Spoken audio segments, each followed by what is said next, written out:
Let's talk about this XXL, man. This XXL list. I don't want to keep saying XXL lists are garbage because, I mean, there's always a couple artists on there that I didn't necessarily know too much about, like Blast and other ones in the past years where they ended up having some decent music, but I'm just tired of, I don't know. The XXL does not cater to us anymore. It doesn't cater to like this scene. It caters to like, it does one artist like DC the Don, and then I don't know, like the artists who are really popping, they're not gonna be on the list because they're like, why would we do this? We're already blown up. Like we did it on our own. We don't need to give clout to XXL because ultimately speaking, XXL needs the people to be on their list. Like it's the people who are going to be on XXL. They're the ones that not need it, but it benefits them. But the people who are big enough where they're benefiting XXL. So yeah, ever since like 2018, it's been kind of garbo, at least with our scene. That 2020, I think, was like the baby among others. That could have been 2019. I'm not entirely sure, but I just don't even like the list comes out and I'm like how many times we have to tell you, old man, like this shit is, you got to stop. So anyway, I got Lewis to ask y'all on the Instagram story, who shall we actually put? And y'all had some pretty good responses. I'm not going to lie. Now, a couple people got dubbed. I'm not going to lie. Such as, I feel bad because we took DC the Don off and I was like, he kind of deserves it, man. He actually got on XXL, like the real one. So how are we going to take him off? And then there were other ones like honorable mentions like Highway and who else? There was another like Homicide Gang, I think. But honestly, if we're putting Ken and Lone, like we don't really need to put Homicide Gang because they're already representing the Opium Squad. You know what I'm saying? But yeah, Homicide Gang for sure has should be on there. I'm talking about the BBL freshman class, not necessarily XXL, because they're doing like a little bit more mainstream type sounds. Ken already declined, I know. So next year it'll be interesting to see because they like we can't choose from this list anymore when we make the BBL 2023 freshman class. Because I mean Yeet's already gone, so we couldn't use him. And Ken and Lone, like they're already surpassed it. Lone is for sure past that. He ain't gonna get on XXL. Although Central C was on it, but Ice Spice declined. But Central C basically, I was talking to Yassine, and he said, and I looked it up, and it's pretty close. His monthly listeners is like basically the sum of all of the other people that are on that list. Not maybe like 5 of them at least. Where did I get the name BBL? Baba Lamb, BBL, and XXL. It kind of like went with the whole thing. But anyway, so I thought this was a pretty solid list. Highway was on there in this bottom left spot, but I'm like, nah, we got to put Glock, like completely organic. Whereas I think Highway is definitely dope. Like I like his music, but he does have like marketing push beyond him where like Glock 40 Spaz is like completely organic. Bro is literally in jail right now.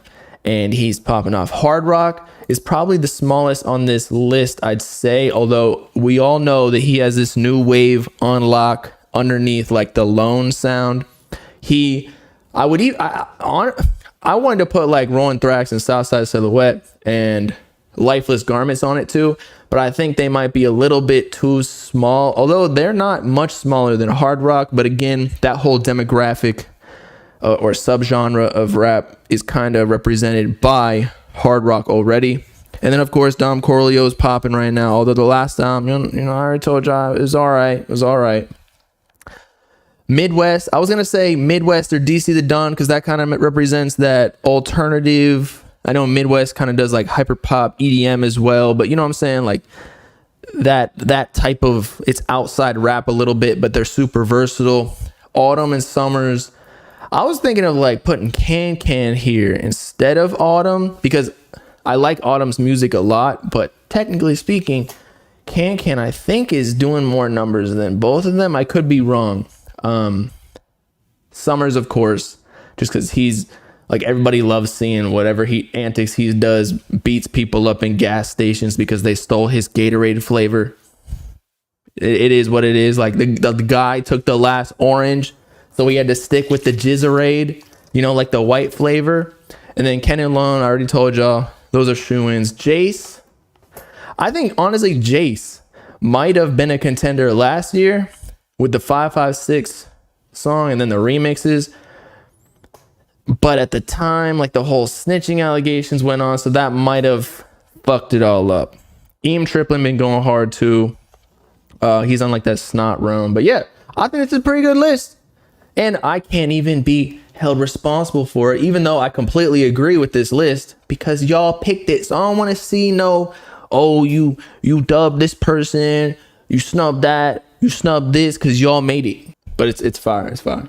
And I already said Homicide Gang could have been on it, but Ken and Lone already represent that. So as much as this is like one lane entirely that we're making the BBL list for, we also have to diversify within the subgenre because it does break down. So I say Glock 40 Spaz is kind of like the street side. Hard Rock's kind of like the new underground. Dom Corleo popped off on TikTok.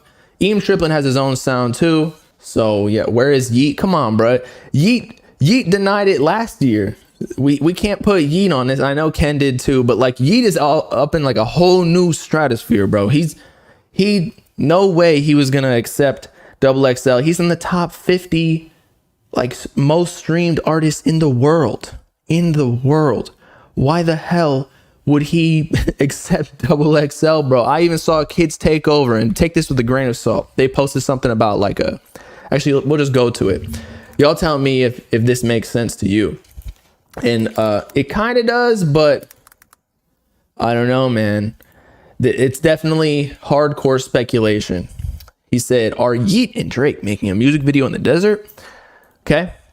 So Drake posted this on his Instagram story with the cowboy hats, cowboy boots, a picture of cowboys. Yeet is shooting a music video with Benny X, and he's doing the cowboy thing. I don't know, man. And Benny X he just dropped a song with Drake for Search and Rescue. It might be, I think it's a bit of a reach here. Nah, he's not. Drake is in Texas right now for Chubb's birthday. Okay, so that's why. He is in Houston. There was a snippet that just surfaced at a Houston nightclub last night, and we're gonna react to it. So maybe this is just a reach, but still interesting. You don't see a Drake and Yeet collab? Well, they got him, bro. It's basically confirmed. Now, will it release? That's a different story. But I think they have been locked in at some point. I mean, I'm sure every big artist is trying to work with Yeet, knowing that the movement he got, just to see if it would work.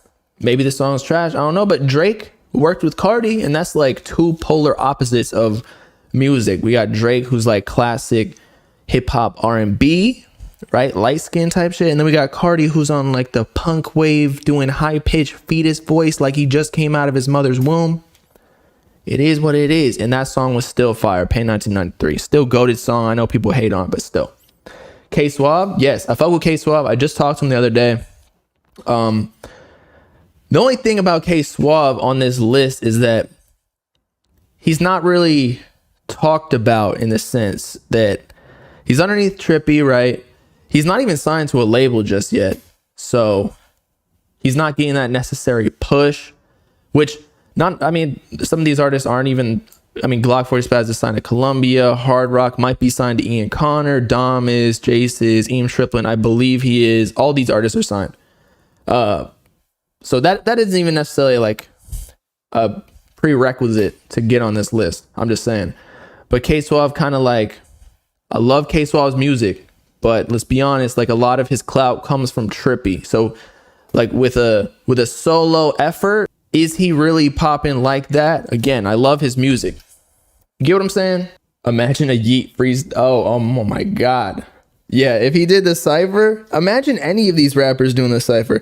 Honestly, that might be another reason as to why maybe Ken denied it last year or Yeet denied it. I'm not denying that they can't freestyle or do the cipher, but like if you go back, when I made my video today, I was going back to the 2016, 2017 ciphers, and I heard Cardi, and I was like, I know this is his sound with the ooh yo, hey, and then he would do that in a row for a whole bar, and then be like, oh, in my Rolls Royce, and it's like, It's cringe. Not saying that it's bad, but when he's going against like X and Ugly God and other rappers who are kind of more like lyrical, it just is, it doesn't fit very well on, especially that cipher beat. Like if it was a more bouncy beat that Cardi usually hops on, then it might have been fire. But when you're on a cipher where it's kind of like it's made for J. Cole's and whatnot, you even heard Kodak Black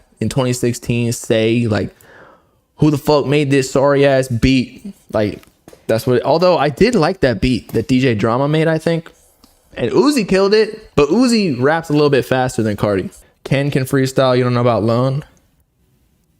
I don't know, I feel like every rapper knows how to freestyle. You kind of got to when you're punching in, but can you execute it? Like, it's not about 1 or 2 bars or like 5. You got to do a whole 16 or however much it is for the cipher. And you can't be doing the A-yuds because then you'll get trolled. And the XXL audience is a little bit older at this point since they started so long ago. It just doesn't really help all too much. So again, that's why it is like it's irrelevant at this point.